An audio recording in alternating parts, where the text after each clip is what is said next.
ঘন ঘন অতিবৃষ্টি, পাহাড়ি ঢলের পানি সমতলে নেমে আসা, বন্যাসহ নানান ধরনের প্রাকৃতিক দুর্যোগের কবলে দেশ। কয়েক বছর ধরে বন্যার কবলে পড়ছে সিলেটের কয়েকটি জেলা। এতে করে মানুষের ফসল ক্ষতির পাশাপাশি বিপর্যয় ঘটছে পরিবেশের। বিভিন্ন ধরনের শিল্প প্রতিষ্ঠান, কলকারখানা তৈরিতে নষ্ট হচ্ছে বন জঙ্গল, দুর্বল হচ্ছে প্রাণীদের বাস্তুসংস্থান। এসব কারণে প্রাণীদের জীবন নাশ হচ্ছে, একই সঙ্গে মৃত্যু ঝুঁকিতে পড়ছে মানুষ, কারণ বনের প্রাণী চলে আসছে জনবসতিতে। প্রাকৃতিক পরিবেশ, জঙ্গল বিনষ্টের ফসলেই রাসেলস ভাইপার। জঙ্গলে খাবার সংকট, মাটির নিচে গরম বেড়ে যাওয়া, পানিতে বিভিন্ন এলাকা ভেসে যাওয়ায় রাসেলস ভাইপার এখন লোকালয়ে দেখা যাচ্ছে। এতে ছড়িয়ে পড়ছে আতঙ্ক। সোশ্যাল মিডিয়ায় ছড়ানো হচ্ছে বিভ্রান্তি ও ভীতি। এসব পরিস্থিতি বিবেচনায় বঙ্গমাতা শেখ ফজিলাতুন্নেসা মুজিব কনভেনশন হলে এক সেমিনারের আয়োজন করে বাংলাদেশ মেডিসিন সোসাইটি। এখানে রাসেলস ভাইপার নিয়ে গবেষণাধর্মী তথ্য তুলে ধরা হয়।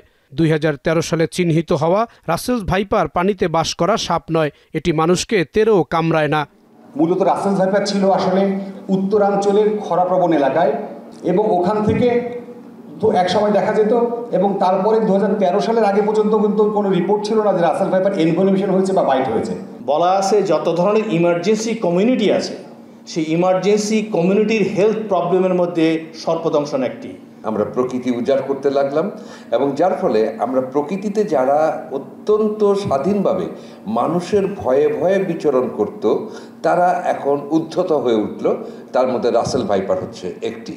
রাসেলস ভাইপার কামড় দিলে ওঝার কাছে সময় নষ্ট না করে দ্রুত হাসপাতালে নিয়ে আসতে বললেন চিকিৎসকরা। এই সাপের কামড়ে 70% মানুষ বেঁচে যায়।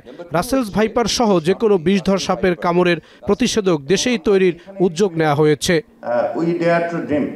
যে আমরা একদিন ফার্মাসিউটিক্যাল প্রোডাকশন অফ এভিতে যাব, not only for Russell's viper, for all the others viper, for the neurotoxic antivenom and also the hemotoxic antivenom. এবং আমরা এস্টাবলিশ করব বাংলাদেশের প্রথম স্ট্যান্ডার্ড ভেনম এবং প্রোটিন ল্যাব। 80 প্রজাতির সাপের মধ্যে 12 প্রজাতি মাত্র হচ্ছে বিষধর, এবং এই 12 প্রজাতির সাপের মধ্যে যারা বাইট করে তাদের 70% হচ্ছে ড্রাই বাইট, তার মানে তারা বিষ ঢালে না। রাসেলস ভাইপার নিয়ে গণমাধ্যমে ভীতি না ছড়িয়ে সচেতনতা বাড়ানোর অনুরোধ করেন স্বাস্থ্য প্রতিমন্ত্রী। আর স্বাস্থ্যমন্ত্রী বলেন, দেশের সব সরকারি হাসপাতালে সাপের কামড়ের প্রতিষেধক মজুদ রাখা হয়েছে।